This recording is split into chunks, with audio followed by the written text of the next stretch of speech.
So we've covered quite a lot. We have. But I was wondering if there was some advice you're going to give to your younger self, what would it be? I think it would, advice to my younger self, I think it would be don't take criticism so seriously. It's just someone else's perspective. It's not you. It's not who you are or what you... Like, I think I internalised a lot of the things I was told as a child. Yeah.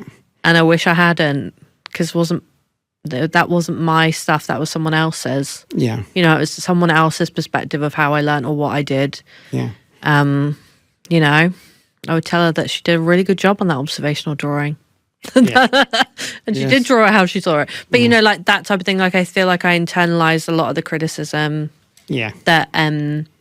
that I was given. I think a lot of kids do who are neurodivergent. And actually, I would say that if someone criticises you, that it's probably not about you. It's probably more about them and their perception of how they want the world to be than it is about you or your abilities.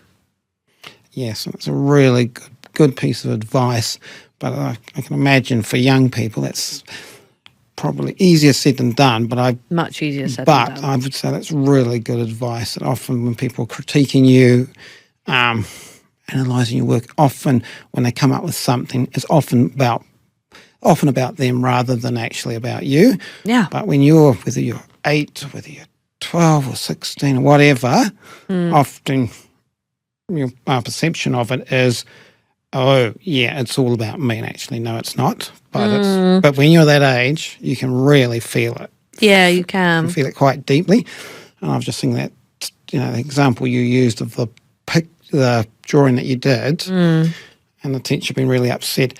It's, as someone who's dyslexic, I've got all sorts of negative experience at school, and it's amazing the sort of things that you remember. And I suspect most people would not remember those things, but they've had an indelible impact and sitting there and sort of, it's, in my case, sort of being sort of motivational. Yeah, totally.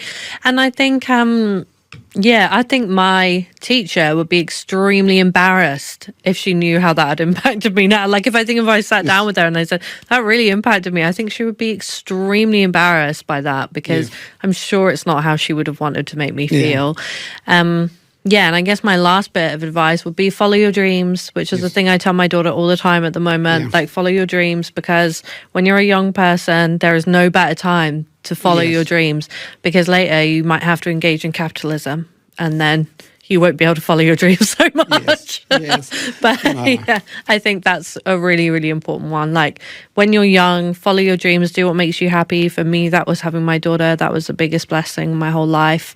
And, now I have the career that I love because I have followed that as well and followed that where that's taken me. And just don't be afraid to do that.